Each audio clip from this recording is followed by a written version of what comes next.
Oh,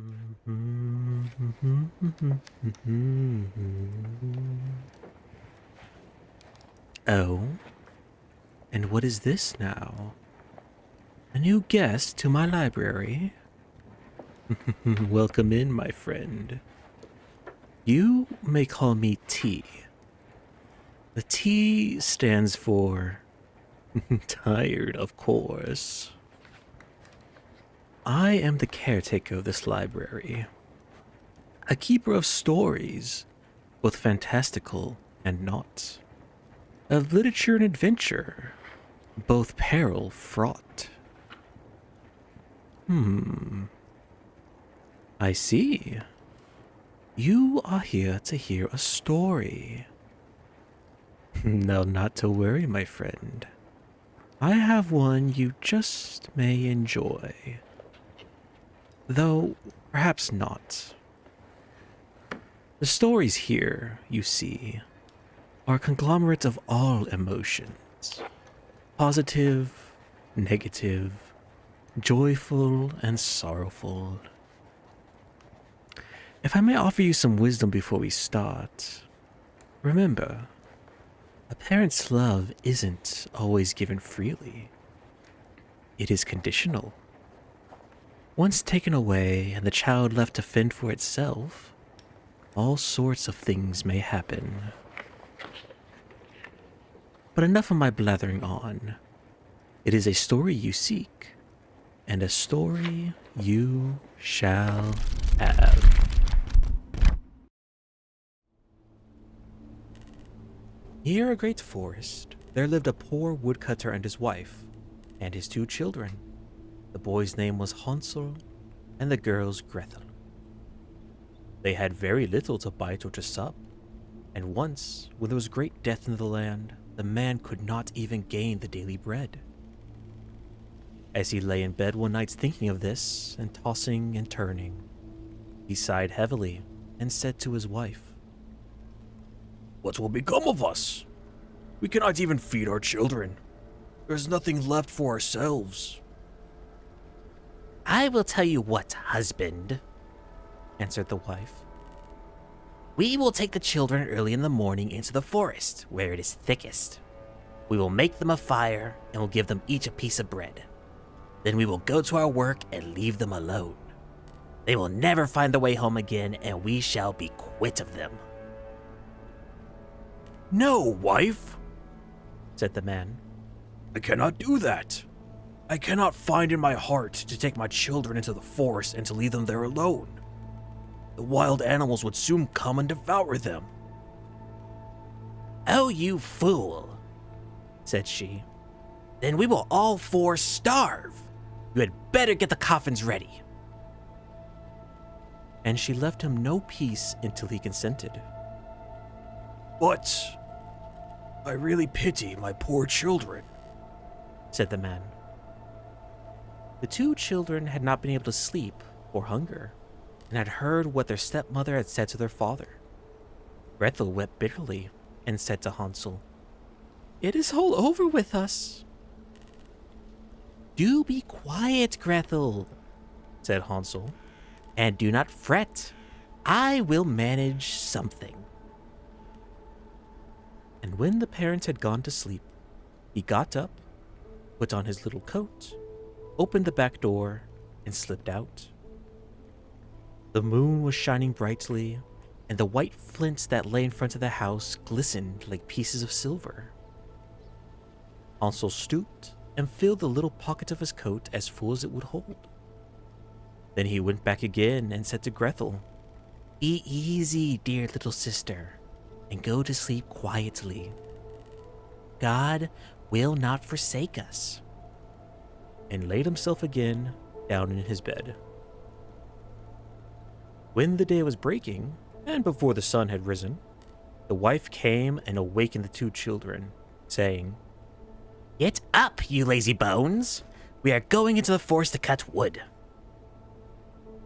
Then she gave each of them a piece of bread, and said, "That is for dinner, and you must not eat it before then, for you will get no more."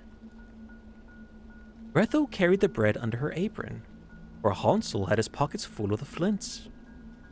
And they set off all together on their way to the forest.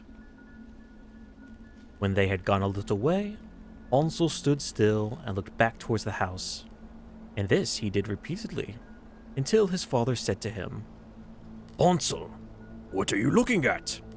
Take care not to forget your legs." "Oh, father," said Hansel, "I am looking at my little white kitten who is sitting up on the roof to bid me goodbye."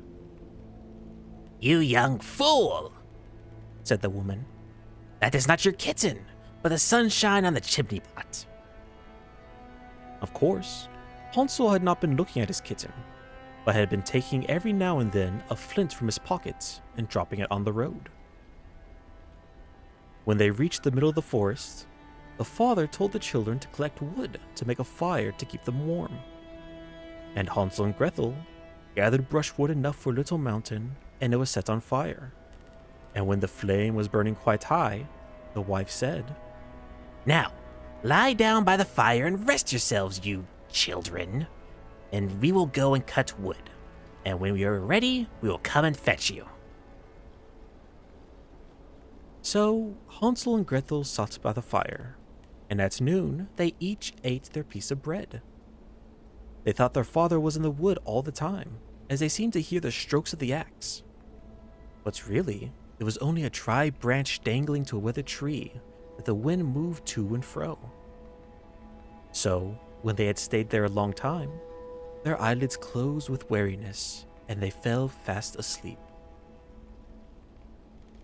When at last they awoke, it was night, and Grethel began to cry and said, "How shall we ever get out of this wood?"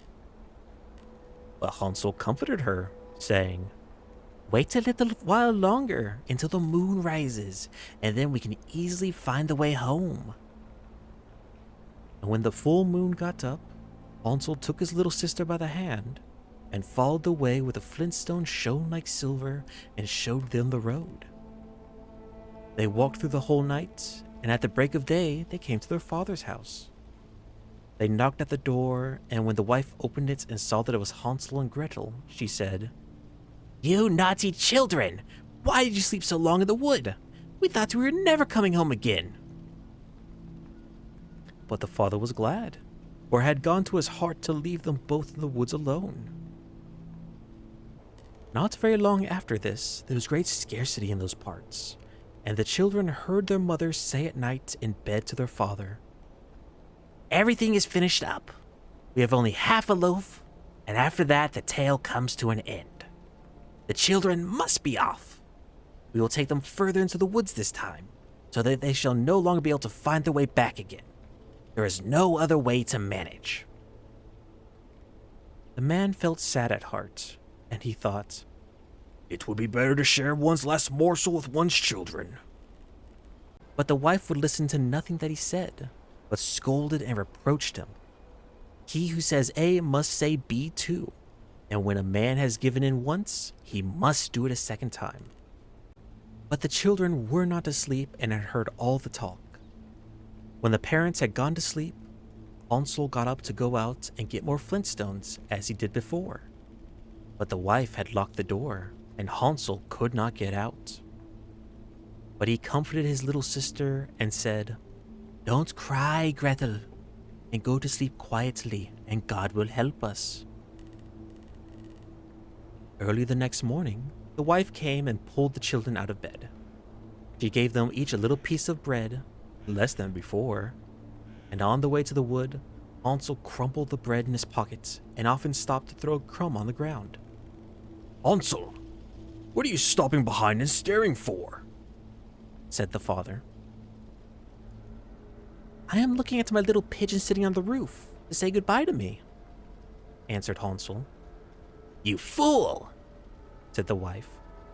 "That is no pigeon, but the morning sun shining on the chimney pots." Hansel went on as before, and strewed breadcrumbs all along the road.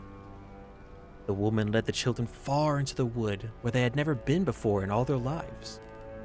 And again, there was a large fire made, and the mother said, "Sit still there, you children. and we are tired, you can go to sleep. We're going into the forest to cut wood, and in the evening, when we are ready to go home, we will come and fetch you." So, when noon came, Gretel shared her bread with Hansel, who had strewed his along the road. Then they went to sleep, and the evening passed, and no one came for the poor children. When they awoke, it was dark night, and Hansel comforted his little sister and said, "Wait a little, Gretel, until the moon gets up. Then we shall be able to see the way home by the crumbs of bread that I have scattered along it." So when the moon rose, they got up, but they could find no crumbs of bread, for the birds of the woods and of the fields had come and picked them up. Hansel thought they might find the way all the same, but they could not.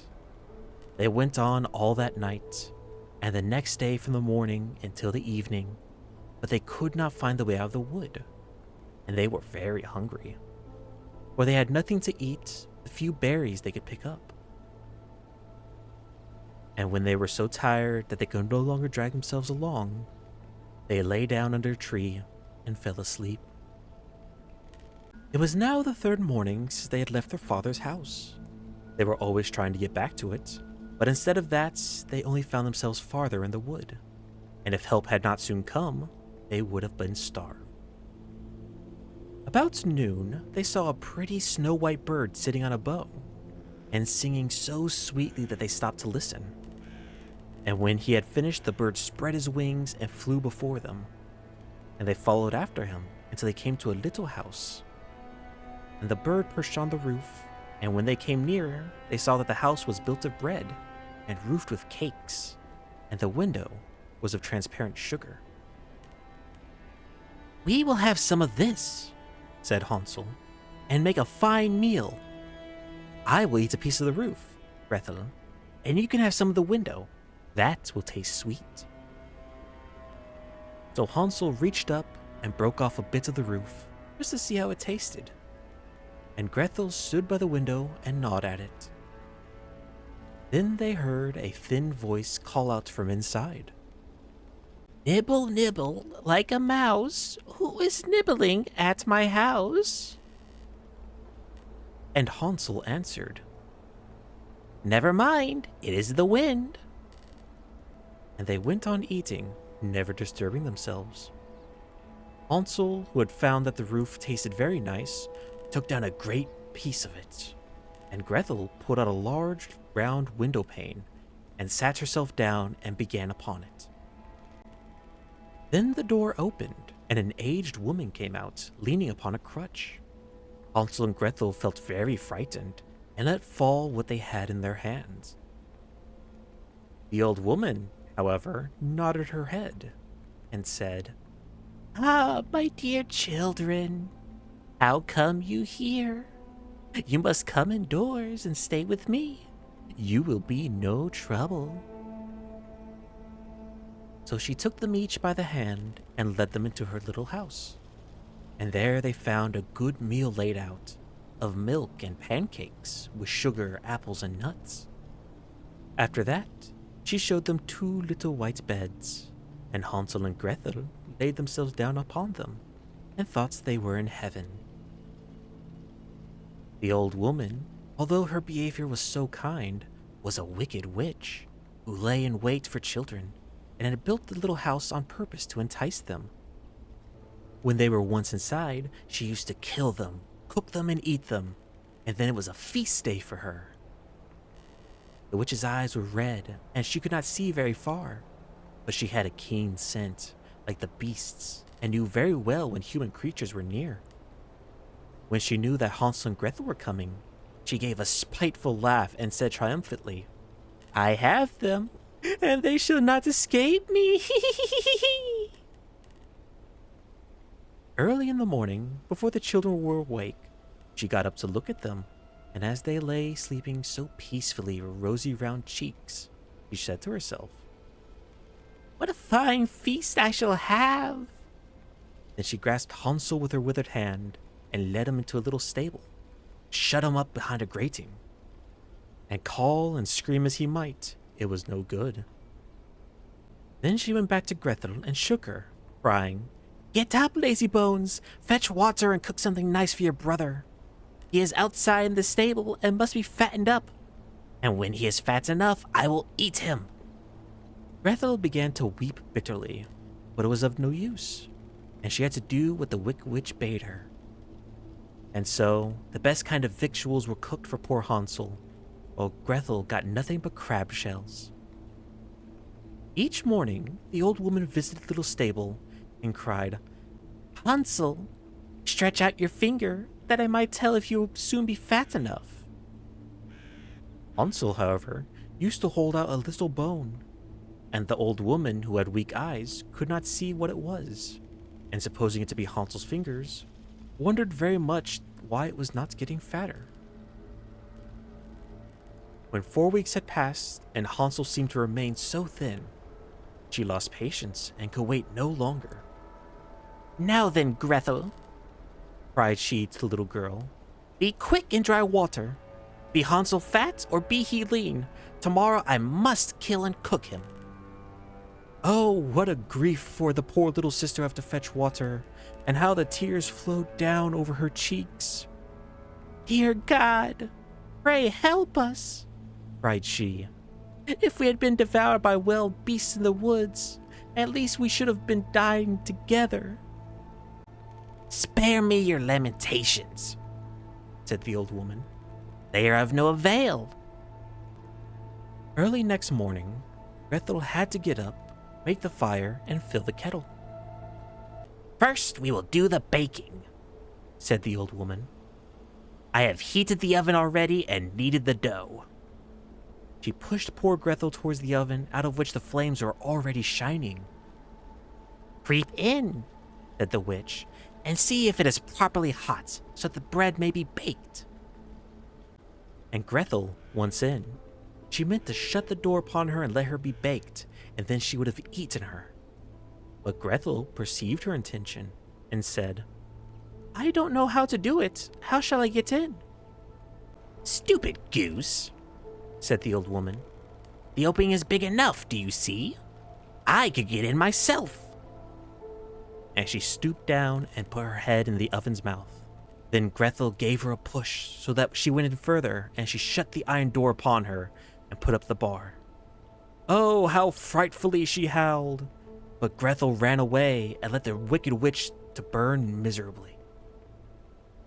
Grethel went straight to Hansel and opened the stable door and cried, "Hansel, we are free! The old witch is dead!" Then out flew Hansel like a bird from its cage as soon as the doors opened. How rejoiced they both were! How they fell upon each other, kissing and dancing! And as they had nothing more to fear, they went over all the old witch's house, and in every corner there stood chests of pearls and precious stones. "This is something better than flintstones," said Hansel as he filled his pockets, and Grethel, thinking she also would like to carry something home with her, filled her apron full. "Now, away we go," said Hansel. "If only we can get out of the witch's wood." When they had journeyed a few hours, they came to a great piece of water. "Oh, we can never get across this," said Hansel. "I see no stepping stones and I see no bridge." "And there is no boat either," said Grethel.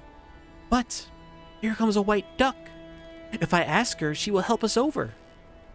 And so Grethel cried, "Duck, duck, here we stand, Hansel and Grethel on the land. Stepping stones and bridge we lack, carry us over on your nice white back." And the duck came accordingly, and Hansel got upon her and told her sister to come too. "No," answered Grethel. "That would be too hard upon the duck. We can go separately, one after the other." And that was how it was managed.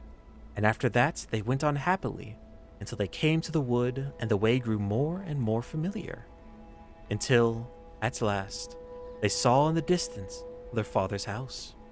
And they ran till they came up to it, rushed in at the door, and fell onto their father's lap. The man had not had a quiet hour since he left his children in the wood, but his wife was dead. And when Grethel opened her apron, the pearls and precious stones were scattered all over the room, and Hansel took one handful after another out of his pocket. Then all's well that end well, and they lived in great joy together. My tale is done. There runs a mouse. Whosoever catches it may make himself a big fur cap out of it. Well now, that was certainly something, yes? The evil witch defeated, and the children reunited with the parent that cared for them. A well-deserved ending, if I do say so myself.